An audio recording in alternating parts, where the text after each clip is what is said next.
Alors, on continue dans la présentation qui touche l'or noir de la situation qui prévaut actuellement dans le monde.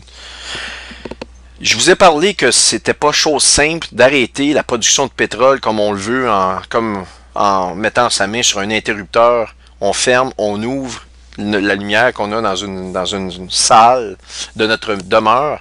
Eh bien, c'est très très difficile. On ne peut pas, ils ne peuvent pas stopper la production comme ça parce qu'il y a moins de demandes, etc. Parce que c'est comme ça. Là, il y a deux raisons principales à cela. C'est que la première raison, c'est un effet de marché. La seconde raison, c'est une raison technique que je vais vous exposer. Pour parler rapidement de l'effet de marché, c'est que les diverses compagnies compétitrices dans le domaine, lorsqu'ils voient que le marché de la consommation diminue et qu'ils se retrouvent avec des surplus de barils, vont pas nécessairement diminuer leur production de peur que si jamais le marché reprenne, ils se retrouvent perdants dans la course. Autrement dit, ils vont regarder ce que les compétiteurs font, puis ils vont continuer d'en fabriquer, d'en produire, si vous voulez, de peur que lorsque le mouvement de consommation va reprendre de plus belle, eh bien qu'ils soient déjà prêts à faire face à cette consommation accrue. Évidemment, ça c'est un effet qu'actuellement, je dirais que ça n'a pas raison d'être, étant donné la situation. Les compagnies de pétrole, eh bien, sont comme n'importe qui, ils savent plus où donner de la tête, parce qu'on n'a jamais fait face à une situation comme celle-ci. Mais la raison que je veux m'attarder ici, si vous voyez ici, blowout well drilling, les techniques de forage, on voit ici un blowout, c'est-à-dire une émergence par la pression des sols naturels. On voit le pétrole qui va dans les airs à des hauteurs extraordinaires. Si on se fie sur la base de la photo ici, c'est plusieurs mètres dans les airs que le pétrole se retrouve. Ça prend des pressions inouïes à l'intérieur des sols. Évidemment, depuis 30, 40, 50 ans, ça a changé beaucoup parce qu'au début, lors du développement de l'homme moderne, on parle du début du siècle, du 19e siècle, etc. Lorsqu'on a commencé à consommer plus de pétrole, eh bien, les premiers forages se faisaient dans des gisements qui étaient très peu profonds. Donc, on allait forer dans le sol à des profondeurs moindres. Et qui dit profondeur moindre, dit moins de pression, donc plus facile à forer, plus facile à contrôler, etc., etc. Évidemment, avec la consommation qui a augmenté, les gisements sont de plus en plus difficiles à aller chercher. Et évidemment, les techniques des dernières années se sont améliorées. On peut forer à des profondeurs beaucoup plus profondes, à des pressions beaucoup plus élevées. Ils ont réussi à développer des techniques. Ils n'ont pas eu le choix parce que si on parle de gisements sous-marins, eh bien, de forer dans le fond de l'océan, eh bien, vous imaginez juste la pression de l'eau. Après ça, vous avez la pression inclue dans le sol. C'est des pressions inouïes qui pourraient fendre n'importe quelle gasquette ou, si vous voulez, protection en acier massif. C'est des pressions inouïes. Alors, ils ont diverses techniques. Là, ce que je veux vous montrer, c'est que ils ont un sérieux problème actuellement d'arrêter la production. Le problème, c'est qu'ils sont obligés de continuer de produire à perte, mais ils ne savent plus où mettre ces barils de pétrole-là. Il n'y a plus d'espace. Et physiquement, ils ont un énorme problème. Alors, ils vont tenter tant bien que mal d'arrêter la production, mais voici ce que je veux vous montrer. C'est cette partie-là ici. Contrôle de gisement, pression. Bon, attendez, je vais aller un petit peu plus bas.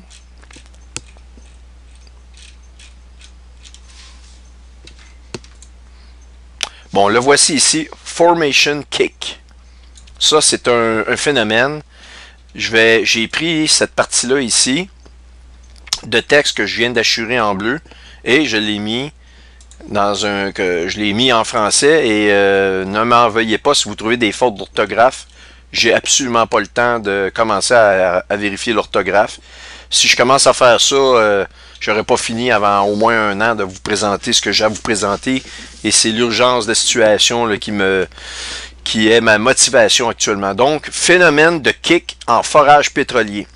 Alors, pour vous faire une histoire courte, les pressions sont tellement élevées qu'ils doivent utiliser... En fait, je vais vous lire le texte carrément, là, je ne l'ai pas fait pour rien, fait que je vais y aller.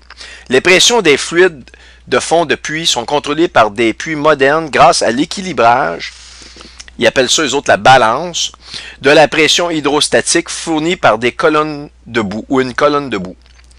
Si l'équilibre de la pression de la boue de forage est incorrect, c'est-à-dire que le gradient de pression de la boue est inférieur au gradient de la pression interstitielle de la formation, les fluides de formation, le pétrole, les gaz naturels et même de l'eau, peuvent commencer à s'écouler dans le puits de forage et remonter de l'espace annulaire, l'espace entre l'extérieur du train de tige et de la paroi du trou ouvert à l'intérieur du tubage.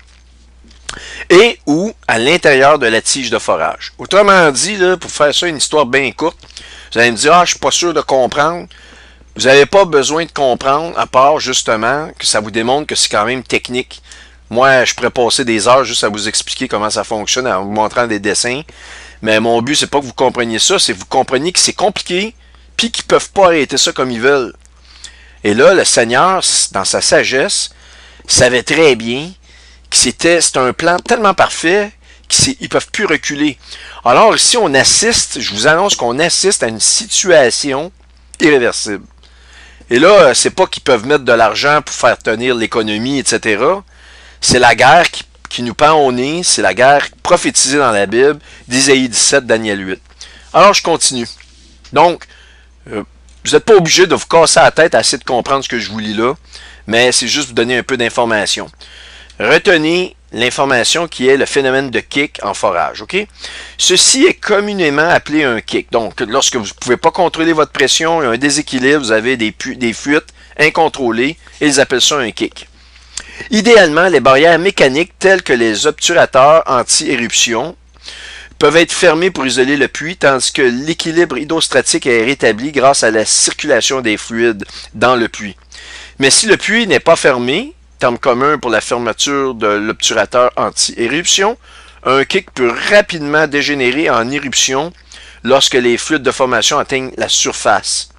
En particulier lorsque l'afflux contient du gaz qui se dilate rapidement avec la réduction de la pression lors de son écoulement dans le puits de forage. Oui, le gaz se détend puisqu'il vient de profondeur plus profonde et il remonte vers la surface, fait que un peu comme le principe d'un plongeur qui plonge dans des eaux, et il doit faire des périodes de détente. S'il va à une certaine profondeur pendant un certain temps, il ne peut pas remonter à la surface rapidement parce que les micro-gaz à l'intérieur de son sang qui alimentent son organisme, l'oxygène finalement, risque de se détendre et finalement il peut faire des embolies. Donc ça prend un certain temps pour laisser au gaz le temps de se résorber en pression si vous voulez. Alors donc, on parle ici de la perte de contrôle des puits de forage. Alors vous avez ces immenses puits-là et ils vont à grande vitesse parce qu'il y a une demande mondiale accrue et tout à coup, du jour au lendemain, en 3 jours, on n'a plus besoin de ça. On passe de 100% de consommation à 10%, 15%. Alors donc, eux, ils ne peuvent pas peser sur un interrupteur et fermer cela. Je voulais vous montrer ça, c'est très important. Ça m'amène à vous parler d'une deuxième chose ici. C'est de cet article qui est sorti sur le site de Alterner dans les heures de la soirée d'hier, suite à l'escalade, la dégringolade du prix du brut, comme je vous l'ai démontré. Alors, c'est un article très très court, mais qui parle par lui-même, qui nous démontre que la prophétie biblique, encore une fois, va se réaliser avec une précision incroyable. Maintenant, la partie du texte ici que vous voyez, là, je l'ai mis ici dans un document en français et je vais vous la lire textuellement. Vous allez comprendre. Alors, ça dit ceci. Le prix du pétrole sur le marché s'est non seulement effondré à 0$ le baril, mais il est en fait devenu négatif. Ainsi, le marché mondial du pétrole est détruit. Mais source de renseignements confirme qu'il y a eu une seule issue à cela, une guerre majeure au Moyen-Orient, commençant par la fermeture complète du détroit d'Ormuz. Ici, je vais faire 2 commentaires. Nous avions reçu, il y a 2 ans, de l'information à l'effet que ce serait une guerre au Moyen-Orient qui paverait la voie à la destruction de l'économie. Eh bien, on voit toute la réalisation de cela. Et la personne qui nous avait donné cette information-là n'est plus de ce monde, a été assassinée. Alors, oui, dans les temps, on n'est peut-être pas dans les temps, mais le plan se réalise. Alors, ça c'est mon premier commentaire. Le deuxième commentaire que je vais faire ici, le détroit d'Ormuz. Vous vous rappelez que l'Iran patrouille ça, c'est très stratégique, alors je vais continuer, vous allez voir pourquoi. Le détroit d'Ormuz est le point d'étranglement le plus important au monde en raison des grands volumes de pétrole qui traversent ce détroit-là. Donc, c'est un point d'étranglement, la partie la plus étroite qui va toucher la mer Méditerranée et sur, si vous voulez, les côtes orientales, les côtes est de ce détroit, nous avons ni plus ni moins que l'Iran. Et l'armée iranienne a positionné des lance-missiles pouvant atteindre n'importe quel navire qui voudrait traverser ce détroit-là. En fait, c'est un endroit aussi extrêmement facile d'intercepter tout navire comme on le veut, puisque la largeur de ce détroit-là est assez courte, ok? Alors donc, c'est aussi stratégique parce qu'en 2018, les statistiques suivantes nous disent que son débit quotidien de pétrole en 2018 était donc en moyenne de 21 millions de barils par jour, soit l'équivalent d'environ 21% de la consommation mondiale des liquides pétroliers. Alors, pourquoi l'armée américaine va vouloir aller dans ce coin-là? Eh bien, je vais vous le montrer. Au moment d'écrire ces lignes, à 17h40 hier, heure de l'Est des États-Unis, si un producteur de pétrole hors du sol veut que quelqu'un le prenne, le producteur doit payer 44 $ du baril pour que quelqu'un le prenne. Vous avez bien entendu cela. C'est ce que l'auteur dit. Non seulement il doit donner l'huile, mais aussi il doit payer pour la donner. Alors, imaginez-vous que vous en allez dans la rue, vous rencontrez un inconnu, sans vous avertir, vraiment en hypocrite, il vous donne un coup de couteau au cou, il vous coupe la jugulaire. Vous allez tomber sur les genoux, vous allez vous vider de votre sang en quelques minutes. 2-3 minutes suffisent si la jugulaire est coupée pour que vous vidiez de votre sang. Évidemment, c'est la mort qui vous attend. Alors là, c'est une hémorragie monumentale de l'or noir. Ça coûte 44 $ du baril. Imaginez-vous des millions de barils qui vont transiger par jour. Eh bien, évidemment, la Chine va être intéressée d'en acheter parce qu'ils vont se dépêcher d'en acheter autant qu'ils veulent. Alors, ou d'autres pays. Mais évidemment, c'est l'économie américaine qui est totalement touchée. Ils se doivent d'arrêter cette hémorragie-là. La seule solution, c'est d'aller fermer le détroit d'Ormuz. Ils ne peuvent pas attendre 1 mois, 2 mois, 3 mois. Il faut voir qu'ils vont essayer de négocier, mais la négociation, d'après moi, on est à quelques semaines de là. On peut pas, en tout cas, on peut pas aller tellement loin, selon mon analyse. Alors, je vais continuer, ok. Ça coûte 44 $. Alors, cela s'est produit parce que la demande mondiale de pétrole et d'essence a plongé à presque rien. Et tout, littéralement tout, la capacité de stockage de la planète entière est pleine. Il n'y a plus nulle part où mettre l'huile si elle sort du sol. Et comme je vous l'ai dit, elle va continuer de sortir du sol. Ils vont peut-être réussir à arrêter à court terme, peut-être 40% des puits de forage. Mais imaginez-vous déjà les gens qu'on va mettre à la porte. Là, écoutez, c'est impensable au niveau de la répercussion économique, ok? Mais ils ne pourront pas arrêter. À moyen terme, ils vont peut-être en arrêter un autre 20%, mais il y en a une partie qui ne pourront pas arrêter. C'est impossible. Et la partie qu'ils ne pourront pas arrêter va être supérieure à la demande actuelle à cause du coronavirus. Alors, cette situation n'a jamais eu lieu auparavant dans l'histoire enregistrée. OK? Plusieurs sources m'ont dit de chercher un début de chercher un début soudain, dramatique et massif, d'une guerre incroyable, énorme, 7 semaines, oui, 7 semaines. Bon, là, ici, c'est une mauvaise traduction, mais en fait, c'est ce que les sources disent ici, c'est que c'est le début d'une guerre, ça va être dramatique et énorme, ça va frapper rapidement, il y en a qui parlent de 7 semaines. Moi, je pense que la date qu'il faut regarder, c'est l'anniversaire du 14 mai, l'anniversaire de naissance d'Israël, une nation en un jour, 14 mai 2020. Je vais vous expliquer dans mon code pourquoi je le pense. Est-ce que je peux me tromper? Oui. N'empêche que le code va avoir raison. Vous allez comprendre quand je vais vous le dévoiler. Oui, cette semaine. Bon, donc, il y a un effet ici manifeste de panique de la source. Mais je peux vous dire une chose, il y a vraiment de quoi. Cette fois-ci, comme on dit, ce n'est pas un exercice, nous ne rêvons pas. Les lecteurs sont instantanément priés de compléter des vivres, d'acheter des vivres, des médicaments, des carburants, des armes à feu, des munitions. N'attendez pas. Bon. Alors, là, c'est pas ce que je vous dis de faire, je fais juste vous lire ce qui est dans l'article, OK? Mais pour ceux qui ne seront pas enlevés, effectivement, c'est peut-être une des solutions. Moi, je ne vous dis pas que ça vous prend des médicaments, ou oui, ça vous en prend, ça vous prend de la nourriture.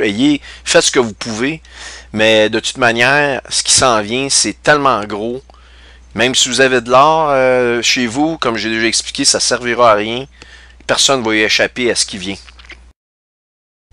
Alors, je vous ai préparé un petit diagramme ici pour clarifier les choses le plus simplement possible dans la guerre prophétisée au Moyen-Orient dans la Bible. Ce diagramme-là, je l'ai appelé l'échec et mat prophétique d'Ésaïe. Pourquoi j'ai appelé ça l'échec et mat? Premièrement, c'est la fin pour ce monde-là. Le monde rentre dans une tribulation, dans ce qu'on appelle la semaine des troupes de Jacob. Et aussi, parce que ce que nous avons cru être des guerres peut-être différentes qui se succèdent à un certain moment, finalement, ça sera une seule grande guerre, déjà toute organisée et bien planifiée. Vous savez que les Russes sont des champions aux échecs. Vous voyez l'image ici. Eh bien, laissez-moi m'expliquer dans ce que je vais vous dire.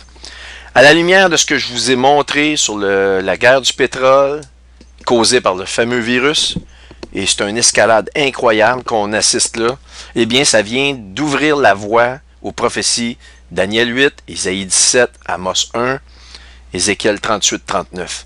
Je vous ai mis ces prophéties-là ici parce qu'il y en a plusieurs autres. Il y en a peut-être 4 ou 5 que je connais qui font partie de la guerre qu'il va y avoir au Moyen-Orient. Mais ce sont des guerres que je dirais secondaires. Elles vont être importantes, mais le cœur de la prophétie, on va demeurer là-dedans. Si vous comprenez déjà ce noyau-là, vous allez avoir une très bonne idée et tout va devenir clair dans votre esprit. Alors donc, je me lance. Je vous ai parlé de Daniel 8, le fameux bélier qui se fait attaquer par le bouc qui est enragé contre le bélier. Le bouc, c'est ni plus ni moins qu'une corne. Le bouc a une corne, vient de l'Ouest, c'est les États-Unis d'Amérique, qui correspondraient au royaume des États-Unis, l'Empire américain. Et je vous ai tout expliqué pourquoi, je ne vais pas rentrer dans les détails encore. Mais aussi, le roi des États-Unis, et ni plus ni moins que Trump, eh bien, c'est lui qui guide la corne qu'on appelle le fameux bouc.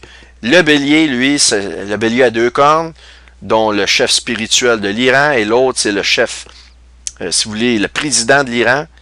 Mais une est plus grande que l'autre, comme je vous ai expliqué, le chef spirituel a plus de pouvoir que l'autre. Eh bien, les 2 cornes de ce système-là, du bélier, vont être brisées. Pour que ça arrive, eh bien, on a tous les ingrédients, puisqu'on a le détroit d'Ormuz, et les États-Unis, ils vont devoir trouver une façon d'aller le fermer. Et s'ils le ferment, écoutez, la Chine va mettre une pression, et c'est la guerre qui commence. Il n'y a aucun autre issue à la situation. Et je doute que la diplomatie fonctionne, parce que c'est un plan planifié. Alors, on a toujours pensé que ces gars-là, Daniel 8, Isaïe 17, Ézéchiel, c'était peut-être des guerres différentes. Eh bien, la réponse, c'est je ne le pense plus. Je vais vous m'expliquer. Actuellement, l'Iran, elle serait en très bonne position de commencer à penser à attaquer. Et elle peut faire un mouvement vers Israël. Et on sait que si elle attaque Israël, elle va le faire à partir de où? Eh bien, l'armée iranienne est massée actuellement dans la ville de Damas. Alors, on sait très bien qu'Isaïe 17, c'est une destruction qui se produit dans la ville de Damas. Il faut qu'il y ait une raison majeure. Eh bien, la raison, c'est que Damas est un endroit stratégique, très proche des limites d'Israël, et de lancer des missiles et de s'installer là, ou d'essayer de faire un front d'attaque avec des tanks, des blindés sur Israël, eh bien, c'est l'endroit idéal. Eh bien, avec ce qui se passe là, nous savons très bien que si Israël rentre et se fait attaquer, les États-Unis rentrent immédiatement en guerre avec le pays qui attaque Israël, puisque depuis le 14 mai 2018, Trump a envoyé l'ambassade et a signé tous les pactes qu'il faut à cet effet-là. Si les États-Unis s'en vont au détroit d'Ormuz, ça peut être la guerre aussi, et ça peut être la réaction, la meilleure réaction, s'ils ferment le détroit d'Ormuz, l'Iran va faire quoi? Est-ce qu'elle va se confronter directement aux États-Unis? Je ne le pense pas. Ce que l'Iran va faire, c'est d'attaquer Israël. Ça va être le premier move. Et dans ce mouvement-là, Daniel 8 nous dit que l'Iran va se faire totalement annihiler. Mais vous allez me dire, oui, mais dans Ézéchiel 38-39, puis je vais vous montrer les textes bientôt, on nous parle que l'Iran fait partie du groupe d'Ézéchiel. Mais si Daniel 8 arrive avant Ézéchiel, comment ça se fait que l'Iran fait partie du groupe qui va attaquer les États-Unis puis Israël? Bien, la réponse est tout simple que c'est une partie d'échec. C'est pas parce que vous perdez un pion que vous avancez en premier, le premier pion étant avancé peut être l'Iran, et que celui-ci se fait manger que vous avez perdu la partie d'échec. Ça fait partie d'un tout. C'est une partie d'échec que je suis en train de vous montrer ici. Et donc, Daniel 8 avec Isaïe 17 vont ensemble. Et Amos 1, pourquoi Amos 1? C'est une prophétie juxtaposée à Isaïe 17. Isaïe 17 nous dit ni plus ni moins que c'est la ruine de Damas.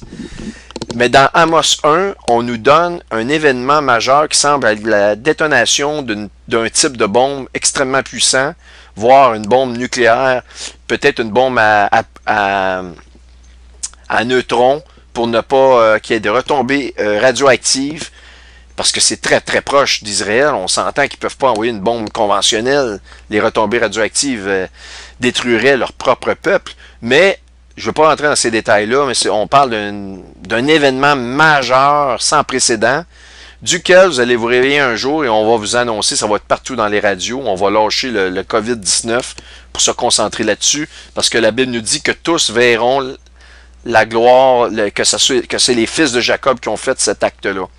Alors, donc, Israël versus Iran ici, Daniel 8, États-Unis versus Iran, mais finalement, cette guerre-là ici, c'est Israël et les États-Unis qui vont se battre contre l'Iran dans un premier temps.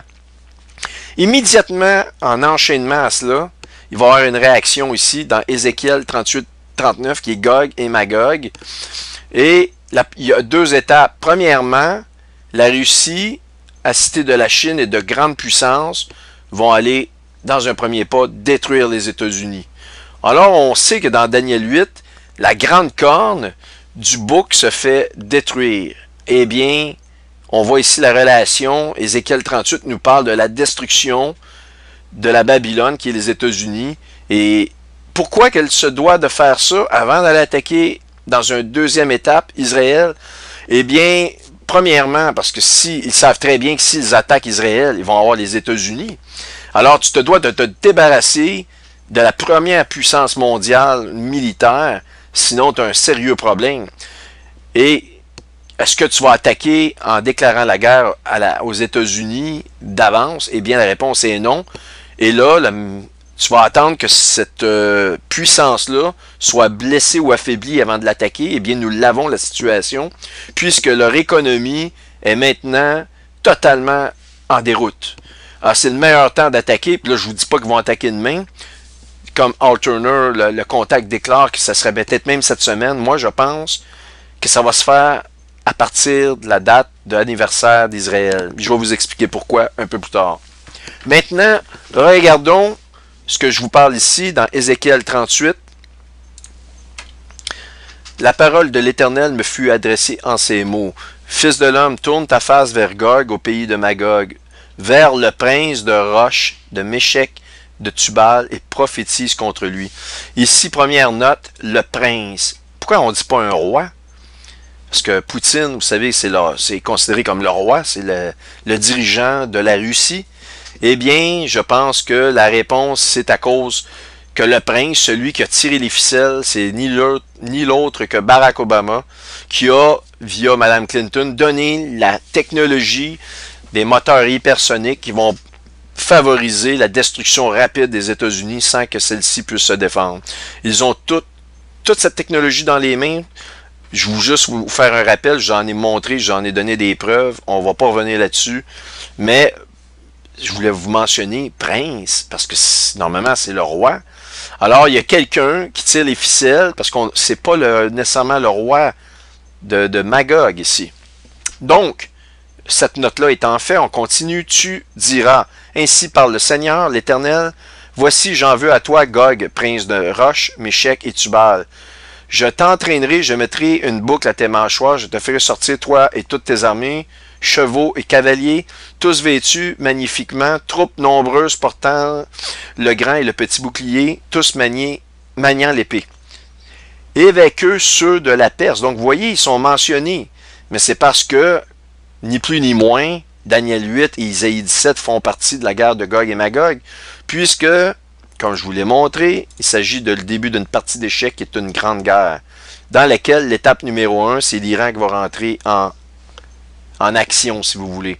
Et là, on voit pourquoi. Je vous dis, les États-Unis vont aller fermer le détroit d'Ormuz, où il va y avoir de la diplomatie.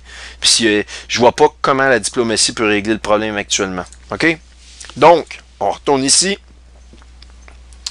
Donc, ce te Perse d'Éthiopie et Put, et tous portant le bouclier et le casque, Gomer et toutes ses troupes, la maison de Togarma, à l'extrémité du septentrion, et toutes ses troupes, peuples nombreux qui sont avec toi. Prépare-toi, tiens-toi prêt, toi et toute ta multitude assemblée autour de toi, sois leur chef. Donc, il y a un leader. Le leader, c'est la Russie. On le voit ici, c'est le leader, il est le chef de toute cette assemblée de nations. Après bien des jours, tu seras à leur tête. Donc, on voit qu'il y a eu des alliances récentes entre l'Iran, la Chine, des pourparlers. Oui, des fois, il semble avoir des discordes, mais au bout de la ligne, il y a un plan vraiment organisé de ces pays-là qui se sont alliés. Et donc, après certains jours, tu seras à leur tête. Donc, il y a une décision, c'est la Russie qui va mener le bal. Ben oui, avec le moteur hypersonique, écoutez, qui pourrait, autre que la Russie, mener le bal de la destruction des États-Unis? Écoutez, c'est clair, c'est la Russie. Et dans toutes les années, et dans la suite des années, tu marcheras, dans la suite des années, donc on voit que ça s'est préparé dans quelques années. Depuis quand la technologie des missiles hypersoniques a été donnée? Ça fait 4 ans déjà, 5 ans, 6 ans. Donc, ça s'est fait. On parle de la suite des années. Tu marcheras contre le pays dont les habitants, échappés à l'épée, auront été rassemblés d'entre plusieurs peuples.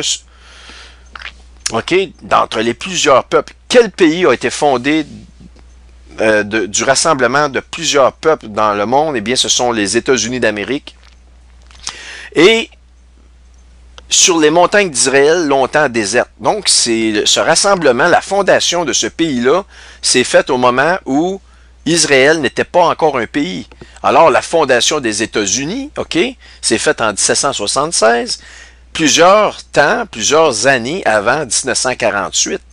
Donc, effectivement, les États-Unis ont été le résultat du rassemblement de plusieurs peuples, de nations du monde, au moment où les montagnes d'Israël étaient depuis longtemps désertes. Et retirés du milieu des peuples, on parle de la grande dispersion des Juifs ici, ils seront donc, on retourne à Babylone, tous en sécurité dans leur demeure. Les États-Unis n'ont jamais connu de grande guerre dans leur sol, OK? Tu montes tu t'avanceras comme une tempête, tu seras comme une nuée qui va couvrir le pays. Une nuée qui va couvrir le pays, donc une attaque surprise, fulgurante, rapide comme l'éclair. Toi et toutes tes troupes et les nombreux peuples avec toi. Ainsi parle le Seigneur l'Éternel.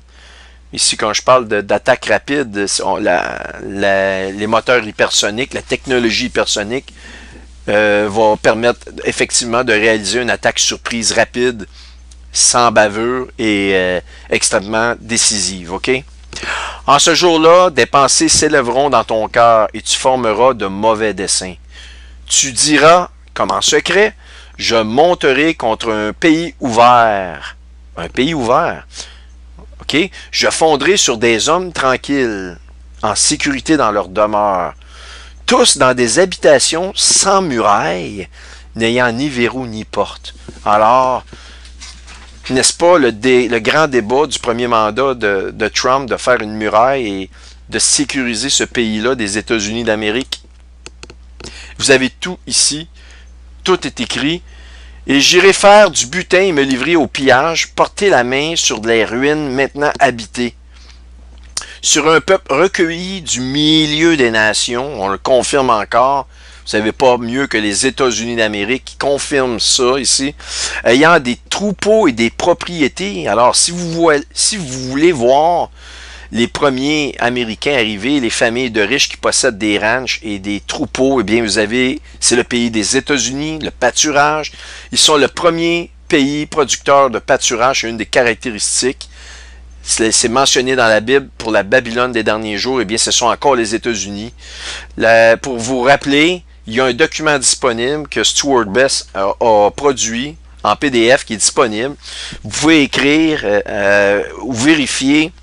Ça s'appelle thelightgate.com, thelightgate.com, et vous pouvez télécharger pour peu de frais ce document-là, dans lequel, vous voyez, il y a 44 caractéristiques bibliques qui parlent de la Babylone des derniers jours, et dans 100% de ces 144 caractéristiques, un seul pays se conforme, ce sont les États-Unis d'Amérique. OK? Alors, aucune erreur possible. Et donc, vous voyez ici qu'avant d'aller attaquer, avant que Gog ait attaqué Israël, eh bien, il va détruire les États-Unis d'Amérique. On le voit dans les premiers versets ici. Alors, je reviens à mon diagramme. Daniel 8, Isaïe 17. Alors, fermeture du détroit d'Ormus. Là, c'est une hypothèse, mais on commence à avoir pas mal d'informations avec ce qui se passe pour que je puisse moins me tromper que je pourrais me tromper avant. Mais fermeture du détroit d'Ormus, sinon, plus vite ils ferment, mieux que c'est pour eux. Évidemment, l'Iran va réagir. Est-ce que l'Iran va attaquer les États-Unis de plein front? Évidemment, ils ne sont pas fous.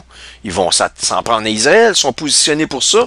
Et c'est pareil comme si vous êtes très, très, très fort et quelqu'un prend votre femme en otage avec un pistolet sur sa tête et vous regarde et dit « Baisse ton bazooka parce que je vais tirer ta femme. » Évidemment, vous n'avez pas peur de la mort, mais vous avez peur que votre femme meure. Vous allez baisser votre bazooka. C'est un peu ça qu'ils vont essayer de faire. Sauf que les États-Unis vont réagir d'une façon fulgurante. On le voit dans Daniel 8.